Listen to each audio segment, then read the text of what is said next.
इस फिल्म की शुरुआत एक शहर में होती है जहां अमीर और गरीब लोग एक साथ रहते हैं। लेकिन अमीर लोग गरीब लोगों को कुछ नहीं समझते, उनका अपना अलग स्टैंडर्ड है। यह फिल्म इसी शहर में रहने वाले एक आदमी आर्थर पर बेस्ड है जो अपनी माँ के साथ रहता है। उसका आइडल एक बहुत ही बड़ा कॉमेडियन है और वो एक बड़े शो को होस्ट करता है। आर्थर कहता है कि एक दिन वो भी उसके साथ शो को होस्ट करेगा। वो इसके लिए बहुत ही मेहनत भी करता है। लेकिन एक दिन आर्थर को हम देखते हैं कि वो एक कंपनी का साइन बोर्ड लेकर खड़ा है। तभी वहाँ कुछ बच्चे आ जाते हैं और आर्थर को परेशान करने लगते हैं और उसका साइन बोर्ड लेकर भाग जाते हैं। आर्थर उस समय जोकर बना होता है। वो उन बच्चों के पीछे भागता है, लेकिन बच्चे उसे बहुत परेशान करते हैं और फिर वो साइन बोर्ड सीधा उसके मुंह पर मारते हैं, जिससे वो साइन बोर्ड टूट जाता है। और फिर वो बच्चे उसकी पिटाई भी करते हैं। इससे आर्थर बहुत ही हर्ट होता है और वो सीधा अपने बॉस के पास जाता है और उसे सारी बातें बताता है कि बच्चों ने उसके साथ क्या क्या किया। लेकिन उसका बॉस उल्टा उसे ही डांटने लगता है और बोलता है कि बच्चे ऐसा कैसे कर सकते हैं। वो आर्थर को सैलरी भी नहीं देता और वहाँ से जाने के लिए बोलता है। आर्थर में कॉन्फिडेंस की बहुत ही कमी होती है। वो अपने लिए कुछ भी नहीं बोल पाता और वहाँ से उदास होकर वापस चला आता है। आर्थर को लगता है कि वो इतना बुरा है कि उसकी बातों पर कोई भी विश्वास नहीं करता। आर्थर अपने घर आ जाता है और डांस करने लगता है। यहाँ हम देखते हैं कि आर्थर की बॉडी बहुत ही वीक होती है। अगले दिन वो अपने कलीग के पास जाता है और उसे सारी बातें बताता है। उसका कलीग बोलता है कि ये तुम्हारे साथ बहुत ही गलत हुआ, तुम्हें अपने हक के लिए बोलना चाहिए था। उसका कलीग फिर उसे गन निकाल कर देता है, लेकिन आर्थर उसे लेने से इनकार कर देता है। लेकिन उसका कलीग उसके मना करने के बावजूद भी उसे ज़बरदस्ती गन दे देता है। अब आर्थर अपने घर वापस जा रहा होता है। तभी एक बच्चा उसे देख रहा होता है। आर्थर उसे हंसाने की कोशिश करता है। तभी बच्चे की माँ आर्थर को बोलती है कि हमें परेशान मत करो। इस पर आर्थर हंसने लगता है। यहाँ हमें पता चलता है कि आर्थर को कोई सीरियस साइकोलॉजिकल इशू है, जिससे वो अपनी हंसी को कंट्रोल नहीं कर पाता और उसे कहीं भी हंसी आ जाती है और वो बस में बैठे उस लेडी को काट देता है जिस पर उसकी बीमारी के बारे में लिखा होता है। अब वो घर आकर अपनी दवाई लेता है। आर्थर बहुत ही गरीब होता है और ये सभी दवाइयाँ बहुत ही महंगी आती हैं, इसलिए वो गवर्नमेंट के बनाए एक मेडिकल स्टोर से सभी दवाइयाँ फ्री में लेता है। अब आर्थर अपनी साइकेट्रिस्ट के पास जाता है। वो उसकी डायरी मांगती है जिसमें लिखा होता है वो उस तरह से नहीं मरना चाहता जिस तरीके से उसने अपनी पूरी ज़िंदगी गुजारी है। अब वो अपनी माँ के पास आता है और उसकी माँ पूछती है कि क्या थॉमस का लेटर आया। आर्थर बोलता है नहीं, आज भी उसका लेटर नहीं आया। इस मूवी में थॉमस को एक बहुत ही अमीर आदमी दिखाया गया है। आर्थर की माँ बोलती है कि अगर उसे हमारी हालत के बारे में पता चलेगा तो वो हमारी मदद ज़रूर करेगा। आर्थर फिर बाहर जाता है और उसे वहाँ एक लड़की दिखती है। फिर अगले दिन वो लड़की उससे मिलती है, लेकिन वो लड़की आर्थर से पूछती है कि तुम मेरा पीछा क्यों कर रहे हो। तो आर्थर बोलता है क्योंकि तुम मुझे बहुत ही अच्छी लगती हो। इस पर वो लड़की हंसने लगती है और फिर इन दोनों में दोस्ती हो जाती है। एक दिन आर्थर को जोकर बनने का ऑफर मिलता है। ये एक चिल्ड्रन हॉस्पिटल होता है। आर्थर वहाँ जाकर डांस कर रहा होता है। तभी उसकी जेब से वो गन गिर जाती है जो उसकी कलीग ने उसे दी थी। इससे सभी बच्चे डर जाते हैं और आर्थर भी वहाँ से निकाल दिया जाता है। इसके बाद आर्थर अपने बॉस को कॉल करता है और बोलता है कि वो बस एक टॉय गन थी। तभी उसका बॉस बोलता है कि झूठ मत बोलो, तुम्हारे कलीग ने मुझे सब बता दिया है कि तुमने ज़बरदस्ती कैसे उससे गन ली थी। इस पर आर्थर फिर बहुत ही दुखी हो जाता है क्योंकि उसका कलीग उसे धोखा देता है, जबकि गन ज़बरदस्ती उसके कलीग ने उसे दी थी। अब आर्थर ट्रेन से जा रहा होता है जिसमें 3 लड़के एक लड़की को छेड़ रहे होते हैं। इस पर अपनी बीमारी की वजह से आर्थर को हंसी आ जाती है और उन तीनों लोगों को लगता है कि आर्थर उन पर हंस रहा है। इसके बाद वो लोग आर्थर को बहुत मारते हैं। आर्थर अपनी बीमारी के बारे में उन लोगों को बताने की बहुत कोशिश करता है, लेकिन वो लोग उसकी कोई भी बात नहीं सुनते और उसे लगातार पीटने लगते हैं। इस पर अचानक आर्थर को गुस्सा आ जाता है और वो अपनी गन से इन तीनों को शूट कर देता है और वो डर कर वहाँ से भाग जाता है और उसे लगता है कि उसने 3 लोगों को मार डाला है। लेकिन जब वो घर आता है तो वो काफ़ी शांत महसूस करता है।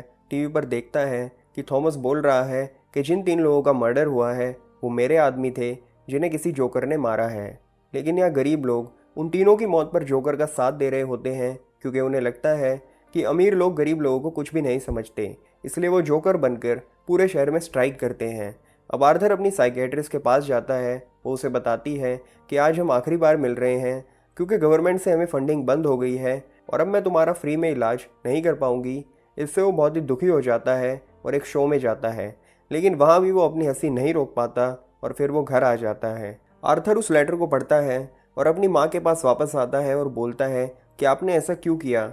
उसकी माँ बोलती है कि उसने जानबूझकर ऐसा नहीं किया। थॉमस और वो एक दूसरे से बहुत प्यार करते थे, लेकिन वो एक बहुत ही गरीब परिवार से थी, इसलिए दोनों की शादी नहीं हो पाई। आर्थर तुरंत अपने बाप से मिलने के लिए निकल जाता है और वो थॉमस के घर पर जाता है और वहाँ उसका बेटा खड़ा होता है। आर्थर उसे हंसाने की कोशिश करता है। तभी थॉमस का एक आदमी आता है और वो उससे कहता है कि स्ट्रेंजर से बात करने की ज़रूरत नहीं है। फिर आर्थर बोलता है कि वो सच्चाई से पर्दा हटाकर रहेगा। मेरी माँ ने 30 साल तक थॉमस के यहाँ काम किया है, मैं उनका बेटा हूँ। तभी वो आदमी बोलता है कि तुम पागल हो और तुम्हारी माँ भी पागल है। फिर वो भागता हुआ अपने घर पर आता है और देखता है कि उसकी माँ को हार्ट अटैक आया है। फिर वो हॉस्पिटल में जाता है। वहाँ पर 2 पुलिस वाले आते हैं और उससे पूछते हैं कि जिन लोगों का मर्डर हुआ है तुम उनके बारे में कुछ जानते हो। तो आर्थर बोलता है मुझे क्या पता। तभी आर्थर देखता है कि उसके आइडल कॉमेडियन का शो आ रहा है, लेकिन वो शो में आर्थर का ही मजाक उड़ा रहा होता है। ये देखकर आर्थर बहुत ही दुखी हो जाता है कि उसका फेवरेट कॉमेडियन ही उसका मजाक बना रहा है। अब वो घर आता है तो टीवी पर देखता है कि बाहर के हालात बहुत ही ख़राब हो चुके हैं। लोग जोकर का मास्क पहनकर अमीर लोगों के खिलाफ प्रोटेस्ट कर रहे हैं। ये सब देखकर वो बहुत ही खुश होता है कि अब उसके प्रोफेशन को अहमियत मिलने लगी है। अब आर्थर वहाँ जाता है जहाँ लोग प्रोटेस्ट कर रहे थे। वहाँ एक थिएटर था जहाँ अमीर लोग मूवी देख रहे थे और बाहर प्रोटेस्ट हो रहा होता है। इसी बात का फ़ायदा उठाकर आर्थर अंदर घुस जाता है और एक वॉशरूम में जाता है। वहाँ पर थॉमस आता है और वो उसे सारी बात बताता है कि वो उसकी माँ के साथ था और वो उनका बेटा है।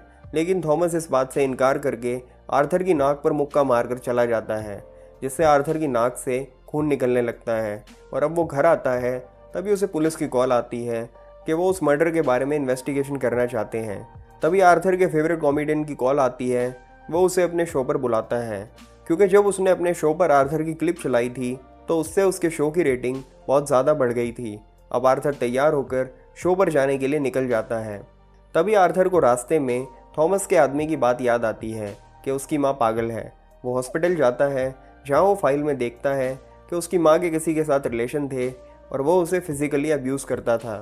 और उसी दौरान आर्थर के सर पर भी चोट लगी थी, जिसकी वजह से वो इस बीमारी का शिकार हुआ था। आर्थर फिर अपनी दोस्त के पास जाता है तो उसे पता चलता है कि वो तो कभी थी ही नहीं, वो उसकी बस एक इमेजिनेशन थी। इसके बाद आर्थर तकिए से दबाकर अपनी माँ को मार देता है। इसके बाद वो घर आता है तो उसे अपनी माँ की एक फ़ोटो मिलती है जिसके पीछे लिखा होता है तुम्हारी स्माइल बहुत ही अच्छी है, और ये थॉमस ने लिखा होता है। इसके बाद उसे बहुत ही अफसोस होता है कि उसकी माँ सच बोल रही थी। अब आर्थर के घर पर उसका वही कलीग आता है जिसने उसे ज़बरदस्ती गन दी थी और वो उसे कई तरह के सवाल पूछ रहा होता है। तभी आर्थर गुस्से में आ जाता है और वो उसे मार देता है। इसके बाद वो शो पर जाने की तैयारी करता है और वो रास्ते में डांस करते हुए जाता है। तभी वहाँ पुलिस आ जाती है। आर्थर वहाँ से भागकर ट्रेन में घुस जाता है और ट्रेन में काफ़ी सारे लोग जोकर बने हुए होते हैं, इसलिए पुलिस उसे ढूंढ नहीं पाती और वो वहाँ से भाग जाता है।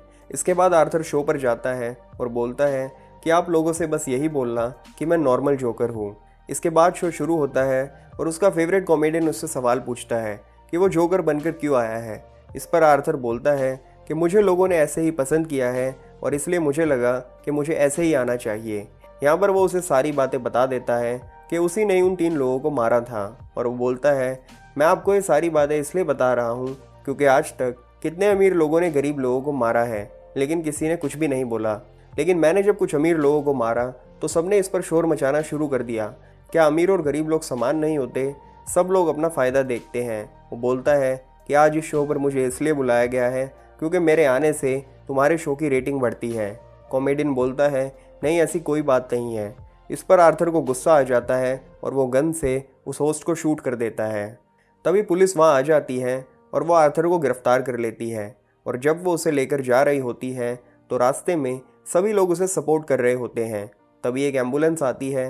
वो पुलिस की गाड़ी को टक्कर मारकर आर्थर को बाहर निकाल लेती है और आर्थर उसी गाड़ी पर खड़ा हो जाता है और उसकी नाक से खून निकल रहा होता है और वो उस खून से अपने चेहरे पर स्माइल बना लेता है। और अब कुछ जोकर थॉमस के परिवार को मार देते हैं, लेकिन वो उसके बच्चे को छोड़ देते हैं। अगले सीन में हम देखते हैं कि आर्थर साइकियाट्रिस्ट के पास बैठा है और वो उससे पूछती है कि तुम ऐसे क्यों हंसते हो। तो वो कहता है कि आप ये बात कभी भी नहीं समझ पाएंगी। वो बाहर आता है और उसके पैर के नीचे खून के निशान लगे होते हैं। इस फिल्म में भी यही दिखाया गया है कि कि कैसे एक अच्छा इंसान हालात से हार कर गुनहगार बन जाता है। ये फिल्म साल 2019 में रिलीज़ हुई थी और इस फिल्म का बजट था 70 मिलियन और इस फिल्म ने बॉक्स ऑफिस पर 1000 मिलियन से ज़्यादा की कमाई की थी और IMDb पर इस फिल्म को 8.4 की रेटिंग दी गई है।